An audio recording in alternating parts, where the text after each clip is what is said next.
नमस्कार, मैं जीत आपका स्वागत है हमारे चैनल देसी रिसर्चर्स में। 2020 का साल भारतीय वासियों के लिए एक महत्वपूर्ण साल होने वाला है, क्योंकि इस साल कई बड़े बड़े फैसले लिए गए। इस साल सबसे महत्वपूर्ण फैसला जो लिया गया वो भारत की शिक्षा नीति के तौर पर लिया गया है। भारत की पुरानी शिक्षा नीतियों को एक ठंडे बस्ते में डाल दिया गया है। अब इसकी जगह पर न्यू एजुकेशन पॉलिसी 2020 ने अपनी जगह ले ली है, जो 2022 के बाद से क्रियान्वित होगी या लागू होगी। नई शिक्षा पॉलिसी में कई विरोधाभास भी उभर कर आ रहे हैं, जिसके लिए कई संस्थानों और संगठनों ने अपना रोष प्रकट किया और कई लोग इसके पक्ष में भी खड़े हुए नजर आते हैं। भारत सरकार ने न्यू एजुकेशन पॉलिसी के इंट्रोडक्शन में ही अपने इरादों को जाहिर कर दिया। उन्होंने साफ कहा है कि शिक्षा का मॉडल स्कूली शिक्षा के दौरान दी गए ज्ञान को आधार नहीं बनाया जा सकता है, न उसको संपूर्ण ज्ञान माना जा सकता है। भारत सरकार के द्वारा प्राचीन काल में तक्षशिला, विक्रमशिला, नालंदा, वल्लभी जैसे विश्वविद्यालय से जो शिक्षा का मॉडल था, उनमें छात्रों को जो शिक्षा, समझ, बूझ, दायित्व संभालने की शक्ति, समस्याओं के समाधान के लिए जो विकल्प तैयार करने की क्षमता उत्पन्न होती थी, वैसी समझ, बूझ, दायित्व को संभालने की शक्ति और समस्याओं के समाधान के विकल्प के जो तरीके आज के शिक्षा मॉडल में उतने व्यापक तरीके उत्पन्न नहीं किए जाते। तो भारत सरकार ने प्राचीन काल की शिक्षा पद्धति के द्वारा जो चिकित्सक जैसे चरक, चाणक्य, भास्कराचार्य, आर्यभट्ट, चक्रपाणि दत्ता, ब्रह्मगुप्त मौर्य, नागा अर्जुन जैसे जो महान आविष्कारक, गणितज्ञ, चिकित्सक और अनेकों प्रकार के विद्वान जो कि अपने समय में अपने क्षेत्र के बहुत ही बड़े विद्वान रहे हैं और उनके द्वारा जो आविष्कार किए गए जिनका लाभ आज तक हमें मिल रहा है, उनको उन्होंने नमन किया है। इस पॉलिसी के तहत भारत सरकार ने 10+2 की पुरानी व्यवस्था को समाप्त कर दिया है। इसकी जगह भारत सरकार ने 15 वर्षों तक छात्रों को शिक्षा देने की व्यवस्था की है, जिसे 4 भागों में विभाजित किया गया। पहला स्टेज फाउंडेशन स्टेज के नाम से जाना जाएगा। इसमें 3 से 8 वर्ष तक के बच्चों को शिक्षा दी जाएगी और यह नर्सरी से दूसरी क्लास तक की शिक्षा देने वाला स्टेज होगा, जो 5 वर्षों का होगा। दूसरा स्टेज प्रीमेट्री स्टेज के नाम से जाना जाएगा, जिसमें 8 से 11 वर्ष तक के बच्चों को शिक्षा दी जाएगी, जिसमें तीसरी से 5वीं क्लास तक के बच्चों को शिक्षा दी जाएगी और यह 3 वर्षों का होगा। तीसरा स्टेज मिडिल स्टेज के नाम से जाना जाएगा, जिसमें 6ठी से 8वीं तक की शिक्षा की व्यवस्था होगी और यह भी 3 वर्षों का होगा। और चौथा स्टेज सेकेंडरी स्टेज के नाम से जाना जाएगा, जिसमें 9वीं से 12वीं तक की शिक्षा की व्यवस्था होगी और इसमें एक महत्वपूर्ण छूट जो बच्चों को दिया जा रहा है, विषय चुनने का अधिकार, वो 9वीं कक्षा से ही दे दिया गया है। न्यू एजुकेशन पॉलिसी में भारत सरकार ने कई सारी बातें कही हैं। भारत सरकार का मानना है कि हर एक बच्चे में बाल्यकाल में एक अलग प्रतिभा होती है, उस प्रतिभा को पहचाना जाए और उसके विकास के लिए कार्य किए जाए। दूसरा, भारत की शिक्षा नीति को बिल्कुल लचीला बनाया जाए, ताकि बच्चों पर से पढ़ाई के दबाव को हटा करके उनमें पढ़ने की रुचि को उत्पन्न किया जाए। तीसरा कारण, भारत में एक ऐसी फौज को तैयार करना जो भारत की विकास के लिए निरंतर कार्य करती रहे और उनमें देशभक्ति का जज्बा कूट कूट कर भरा हो। भारत सरकार ने न्यू एजुकेशन पॉलिसी में क्षेत्रीय भाषा के तौर पर स्कूली बच्चों को शिक्षा देने का प्रावधान जारी किया है। अब सरकारी स्कूलों में विदेशी भाषाओं के कोर्स भी कराए जाएंगे, जिसमें चाइनीज, जापानीज, स्पेनिश, कोरियन, कई प्रकार के भाषाओं को सिखाया जाएगा। भारत सरकार ने त्रिभाषा के विकल्प को भी एक मंजूरी दे दी है। अब भाषा की अनिवार्यता, जो हिंदी, इंग्लिश की अनिवार्यता को कम करके क्षेत्रीय भाषाओं को भी इसमें शामिल किया गया है। संस्कृत को बढ़ावा देने के लिए भारत सरकार ने 2 साल का सांस्कृतिक प्रोग्राम भी पाठ्यक्रम में जोड़ा है। इसके बाद भारत सरकार बच्चों को रटने की विद्या से अलग हटाने के लिए बच्चों पर से शिक्षा के दबाव को कम करने के लिए भी एक प्रोग्राम ला रही है, जिसमें बच्चों को शिक्षा के लिए बौद्धिक, ऑब्जेक्टिव, प्रैक्टिकल कई सारे विकल्पों तैयार किया गया है, जिनके माध्यम से बच्चों को शिक्षा का प्रभाव सिखाया जाएगा। उनको रटने की विद्या से बिल्कुल हटा दिया जाएगा या फिर वो जो रटने की विद्या उसको समाप्त कर दिया जाएगा। खेल जैसे विषय को बढ़ावा देने के लिए भारत सरकार अब हर एक जिले में खेल भवन का निर्माण करा रही है, क्योंकि पहले जहां भारत में खेल के विकास के लिए इतने कार्य नहीं किए गए थे, अब भारत सरकार बच्चों को खेल कूद और ज्ञान, कला, संगीत, नाटक, इन सब के लिए एक अलग ही शिक्षा की प्रावधान को बढ़ा रही है। इसके लिए उन्होंने एक अलग ही भवन निर्माण, जिसमें कि खेल से संबंधित, कला से संबंधित कई सारे छात्रों को वो सुविधाएं मुहैया कराई जाएंगी जो आज तक इस देश में उपलब्ध नहीं कराई गई। महत्वपूर्ण बात जो इस शिक्षा नीति का है कि अब बच्चों को, जो स्कूली छात्र हैं, उनको विषय की चुनने की आज़ादी मिल चुकी है।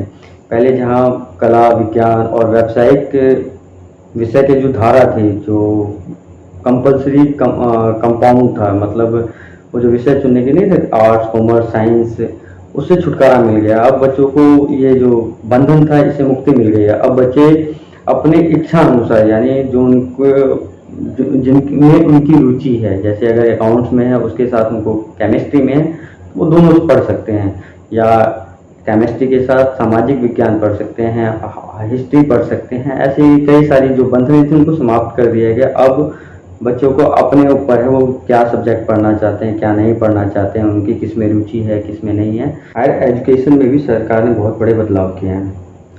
सरकार ने सबसे बड़ा बदलाव यह किया है कि हर एक संस्थानों को, जितनी भी यूनिवर्सिटी हैं, उनको मल्टीपल यूनिवर्सिटी में बदलने के लिए कह दिया गया है। इसके बाद भारत सरकार ने हायर एजुकेशन के लिए जो संस्थान थे उनमें टीचरों को भी उन्हीं लेवल के हिसाब से, मतलब जो टीचर मल्टीपल टैलेंटेड हैं, उनको भी अब ट्रेनिंग देने के लिए या उनके कवायदों को तेज कर दिया गया है, ताकि बच्चे भी बहुआयामी प्रतिभा के हों, तो उसके साथ टीचर भी उसी बहुआयामी प्रतिभा के होने चाहिए। तीसरा, हायर एजुकेशन में पोस्ट ग्रेजुएशन या तकनीकी शिक्षा के दायरे को भी भारत सरकार शिक्षा मंत्रालय के दायरे में लाना चाहती है। उसके लिए भी उन्होंने कवायद तेज कर दी है। इसके बाद सबसे बड़ा जो बदलाव भारतीय शिक्षा के उच्चतर या हायर एजुकेशन में सरकार ने किया वह यह है कि पोस्ट ग्रेजुएशन या तकनीकी शिक्षा जो दी जाती है, उसमें कई बच्चे बीच में पढ़ाई छोड़ देते हैं। तो जैसे 1 साल कर लिया, 2 साल कर लिया और वो चले जाते, तो उनका अब कोई मतलब ही नहीं आता। उनको कोई ना तो डिग्री मिलती थी, ना सर्टिफिकेट मिलता था, ना डिप्लोमा मिलता था।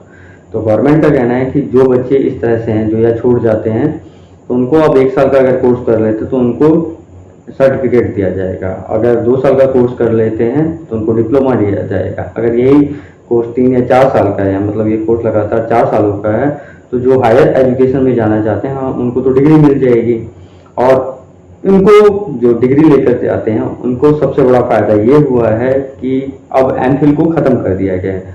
जहाँ पीएचडी के लिए एमफिल करना जरूरी था, उसको भारत सरकार ने समाप्त कर दिया है। अब पोस्ट ग्रेजुएशन के या इसके समकक्ष जो भी कोर्स होते हैं उसको करने के बाद डायरेक्ट आप पीएचडी कर सकते हैं।